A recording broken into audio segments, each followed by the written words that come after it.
We're at the pointy end of the Bachelors now, everyone. That means serious conversations. All those women whose names we didn't know? Gone. First up though, we need a bitch sesh, obviously.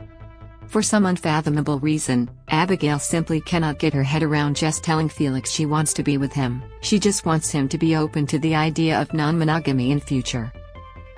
Her jimmies are so rustled over this issue, which is also completely nothing to do with her, and says Jess isn't being clear with Felix. Except she really is, now?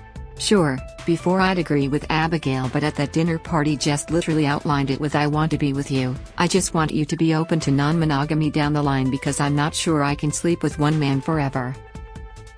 Our savior Crystal is concerningly leaning heavily toward the Abigail camp here, which is not very saint-like emo, but at least she says she's staying out of it. Abigail says she will also stay out of it unless she feels the wool's being pulled over Felix's eyes. Which of course, she will feel in the next 45 minutes, I'm sure. Meanwhile, all the bachelors are taking ladies on single dates. Felix is taking Jess to the beach. Is this the day he finally leaps into the ocean and embraces his true seal form? We do not know.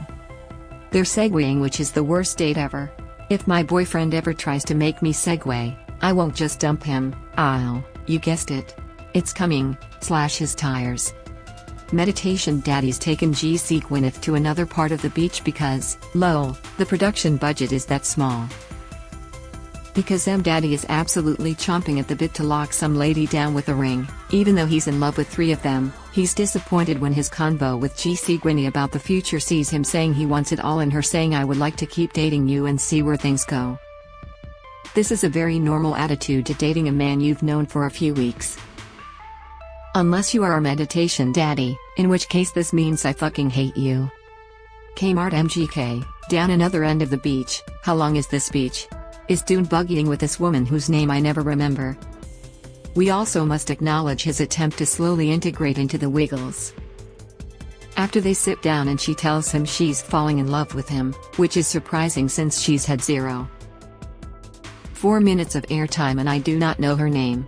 KMGK does the classic bachelor move of kissing her instead of saying anything. Meanwhile, Jess is also falling in love with Felix. At this point, if you aren't making declarations of love, you're going home, so these ladies clearly read the rulebook. Back at the mansion, Osher leaps out of a pot plant to let the girls know this is big business now. As a side note, how refreshing to have 3 separate groups of women vying for different guys so their late-season friendships don't seem so fucking awkward. The group date is therapy. Couples therapy. This is masterful. Genius. Obsessed.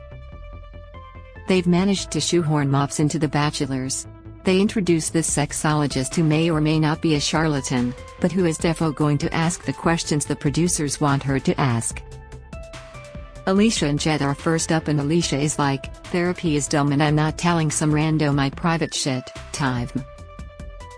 The main issue they're made to discuss is whether Alicia is down to get engaged at the end of the season. She's like, "No. Truly, this whole engagement twist is unhinged. These people have known each other for a month. They have never been without cameras up their nostrils." KMGK is like, 12 years old. Stop forcing them to get married.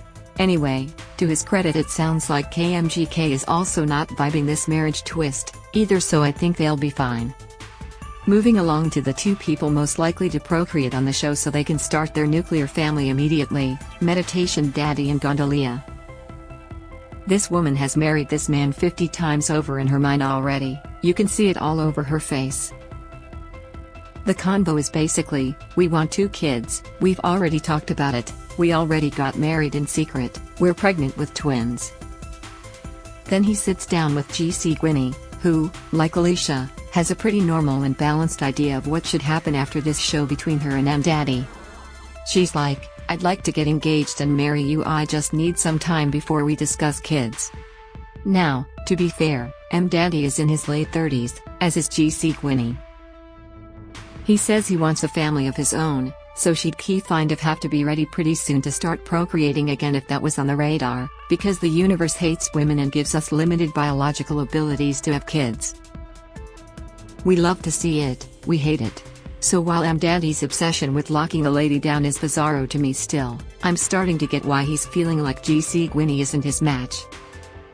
But the whole edit does come off like Kiki hates babies more than Kiki just needs some more time to develop this relationship, and Thomas would prefer he start having kids now, so their timing is very off. That last concept is far less spicy though, so this is why I don't work in TV. On to Jess and Felix. Of course, this is entirely about non-monogamy and I am so bored now. I am so bored of this conversation. Blah blah. All you really need to know is that Jess tells potential charlatan and Felix that yes, she's ready to throw Damien in the bin and exclusively sex Felix, at least for now. Felix is beyond happy about this news because A, he gives me vibes of a man who thinks that this would be classified as winning, and B, because he is also exhausted from this lengthy, season-long conversation about sex partners. But when we get back to the Bach mansion, Abigail sits down with Jess, who tells her that actually, she will not be not sexing Damien. Did that sentence confuse you? Good, because that's how confusing this entire conversation was. I'm confused. Abigail's confused. The wall is confused. Osher inside the wall is confused. The cameraman is confused. A woman living in Spain unaware of this entire season is confused. I don't know what was said. I don't know what it means. All I know is that surprisingly, I'm on Team Abigail/Crystal here, because Jess is surely taking the piss at this point. She follows up her about turn reveal with news that no, she has not told Felix and apparently doesn't plan to before the rose ceremony, because next thing we know, that's where we're headed. Brief interlude because someone none of us know boots herself off the show, which is the best decision when you've reached episode 10 and gotten -300 amounts of airtime. Look, I jest, but it was actually a really nice, modern way for the Bachelors to boot her. She says she could see Jed's connection with the other two girls and it wasn't where she was at.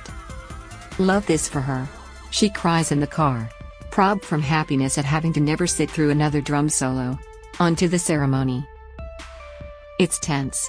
Obviously Jed's girls don't have to partake, but everyone else is stressed to the wazoo. It comes as no surprise to learn that GC Gwyneth the baby hater goes home. She's typically Gwyneth Paltrow about it all, banging on about the good times they had together, namaste and so on. Now, who is Felix sending home? I tease. Fucking Lord. Savior.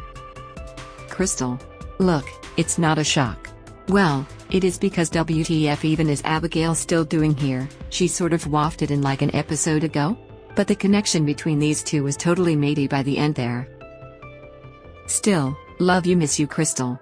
Abigail is incensed. Jed's girls? Incensed.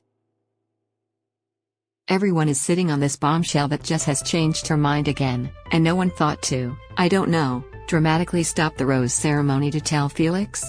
That would be because tomorrow on The Bachelors, fucking Damien shows up at Meet the Parents Day. Ha ha ha ha, incredible. Beautiful. Majestic. Melissa Mason is a freelance writer. You can find her on Insta.